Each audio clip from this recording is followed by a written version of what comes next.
Good morning, everybody, and happy Wednesday. I hope you're having a great day.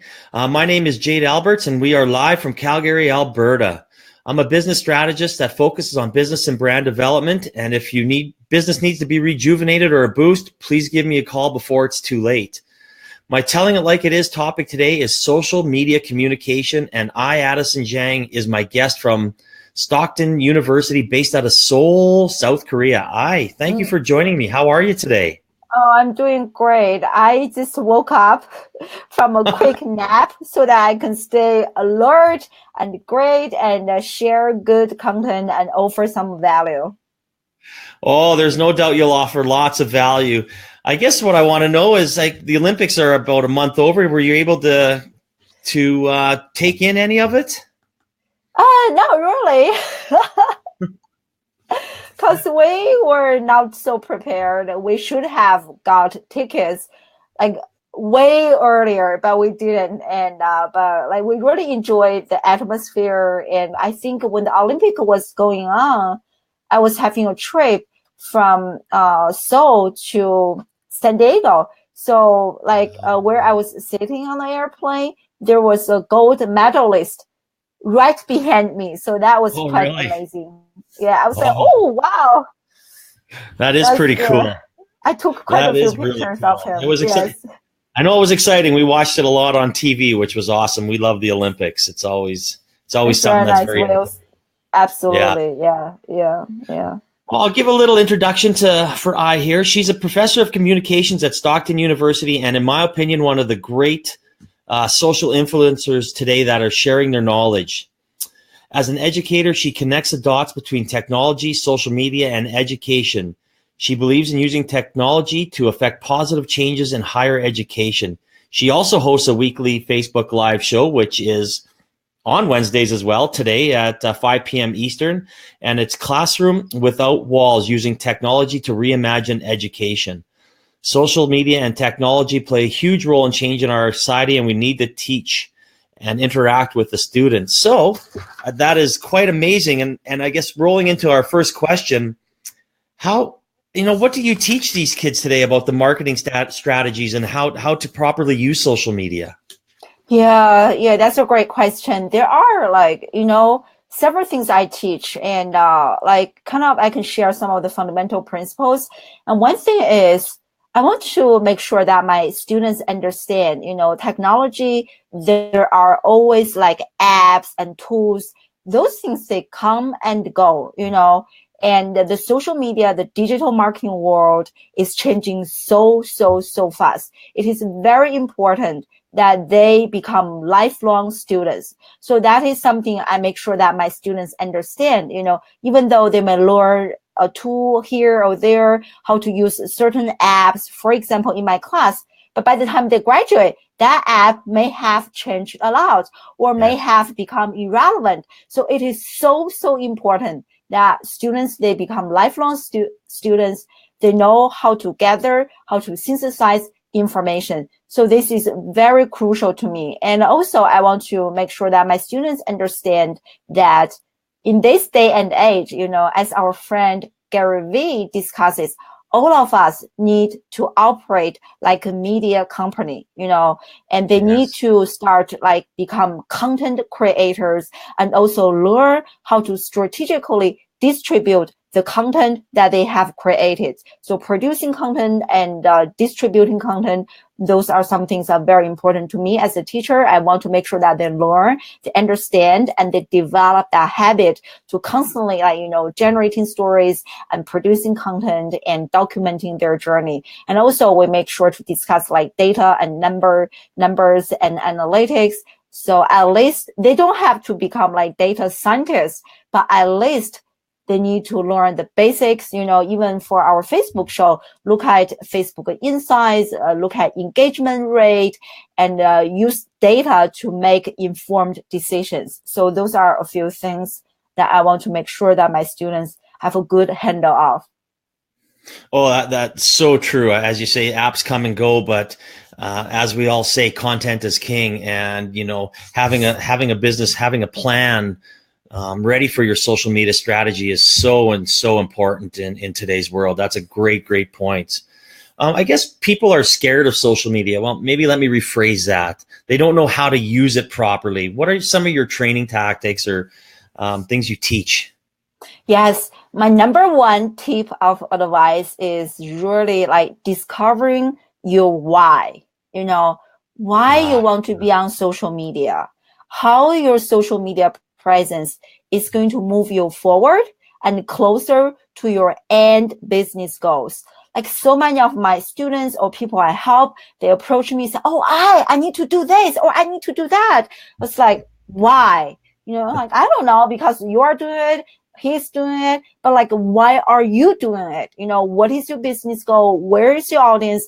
And do you even have a plan for your social media activity? You know, I think so many people just jump into a certain social media platform or having a big FOMO, you know, fear of missing out. Yeah. And they do this, but they don't really understand the why. And of course, they don't even have a strategy.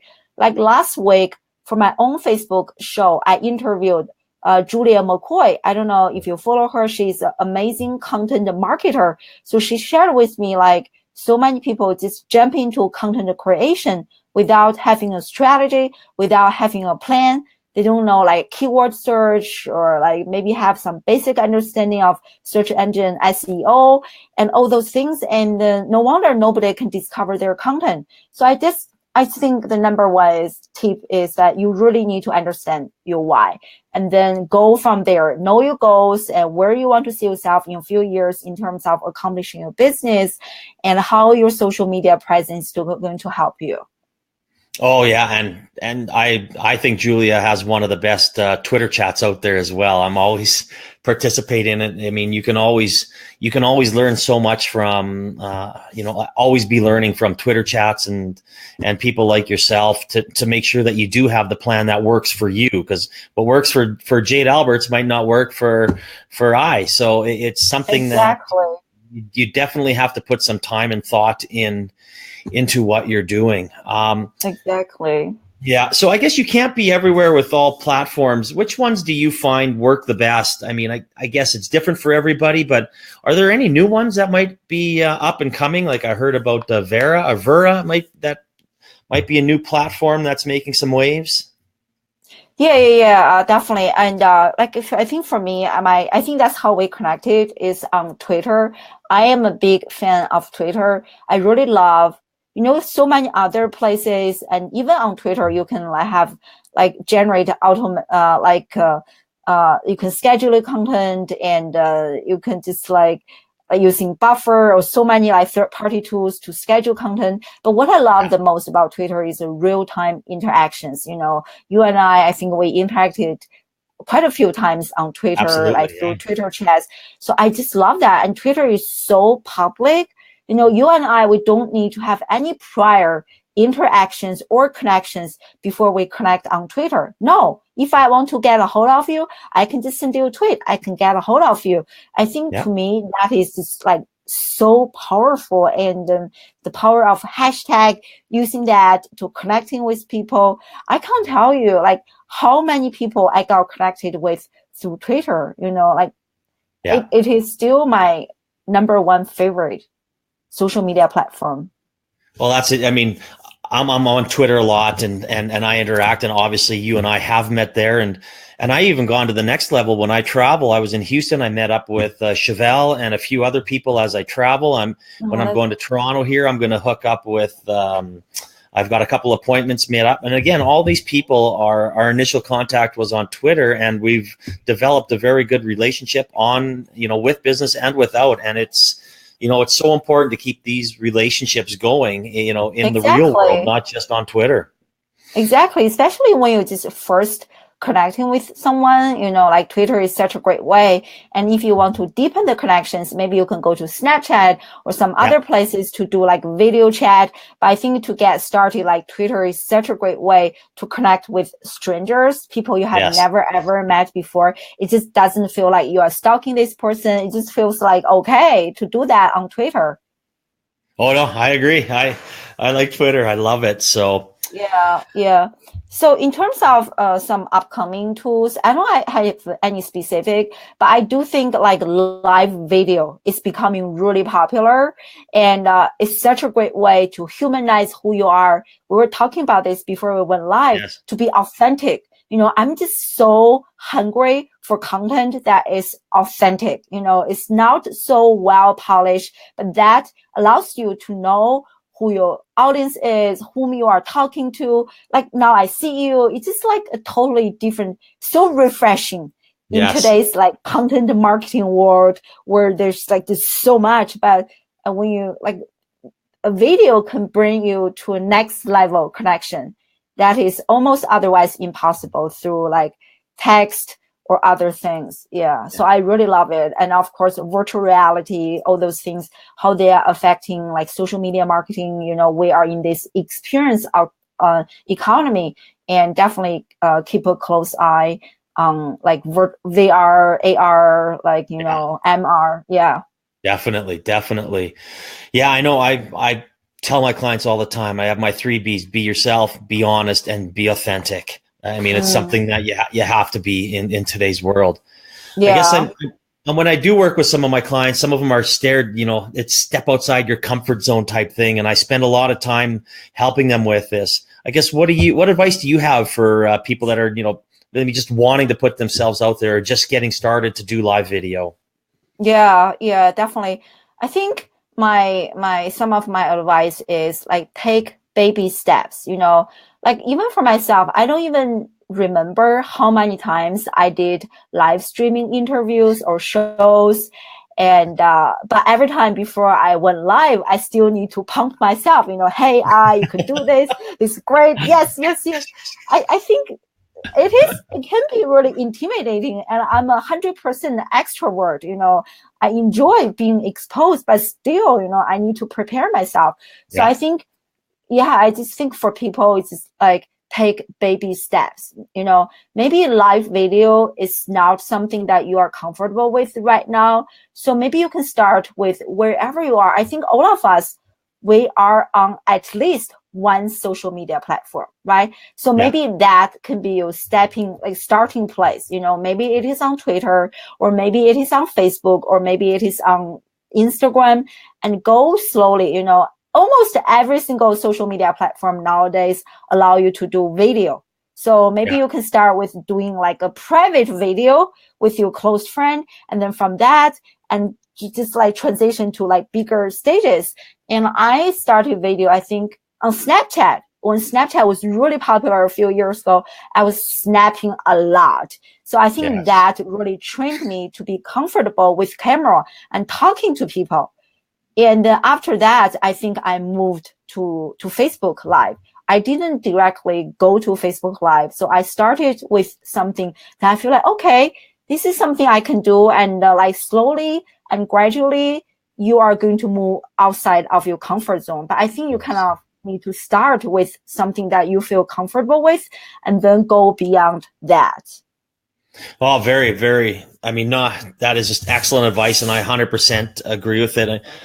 I mean, even on my end, I was lucky enough through prior lives and coaching that I did a lot of interviews on TV and, prior to social media, and hosted a lot of different things. So I was very comfortable in front of the camera, but a lot of people just have that, the fear of putting themselves out there. And as we talked about before, is being vulnerable. Put yourself out there. If you're not going to be brave, I mean, you're going to get hurt. You're going to make mistakes. Something's going to happen. You're going to stutter. And I say, too much. It's just part of my, my brand and the way I talk. And I mean, if you're not scared to fall down and pick yourself up, it's going to be very difficult to expand your brand today. Absolutely. Oh, just another quick tip. I remember I interviewed Chocolate Johnny. I don't know if you guys follow him. He's truly amazing. He's a small business owner and in Sydney, Australia, a chocolate shop. So he's an amazing live streamer, and he shared with me like when he just started. So he used some kind of like sticky notes to cover the number of how many people are actually viewing your live video. And oh, that's such a great piece of advice, and so many of us, especially when you are starting out, we are overly concerned with how many people are watching my show. Nobody's watching. Why am I doing this? Yes. Exactly. Don't worry about that, and don't let that stop you. If you are just starting out, it is very likely that not many people are going to check out your content. Just be prepared. But I think it is good, when you are just starting out, maybe you are not so professional, not so rehearsed, not so practiced. You are just trying to figure things out. So I think it's good that you are having a smaller audience to begin with, and then keep producing good content. So I love Chocolate Johnny's advice, don't be so concerned with numbers, but think more about your content. How are you serving your audience? Think more, focus on your audience instead of being so obsessed with numbers, which we tend to do a lot. Yeah. Absolutely. Unfortunately, everybody drives us to say, oh, analytics, you got to be this. But to your point, I mean, when you start doing something live, you're not going to have the followers, you're not going to have the likes, and that doesn't matter. But I mean, as you grow, your audience grows, and that's how you're authentic, and that's how you need to grow organically, and that is so important. Absolutely, yeah, exactly. And now, if you are doing live, people do check out like replays. If you have even more time, you can repurpose your content. You can share this as a blog post or pictures or short clips. There are many ways you can do with it. And yes, and people like I also think like I remember Gary Vee shared this, and he said that when he started like doing like videos at the very beginning of his career, like nobody was consuming his content either. And slowly I picked up. Just be patient. Oh yeah. Patience is a virtue, that's for sure. Absolutely. Well, yeah. Excellent. I really thank you for coming on today, and sharing your knowledge. It's just, it's priceless. I learned a lot today as well, and I'm sure our listeners will. And again, thank you so much. Oh, thank you so much for having me. It's my pleasure. Excellent. Well, again, that's our show for today. Again, thank you to and if you need help rejuvenating your business or need a little boost, please give me a call. It's Jade Alberts Consulting based out of Calgary. Thank you. And thanks again, and have a great day. Oh, thank you. Bye, everyone.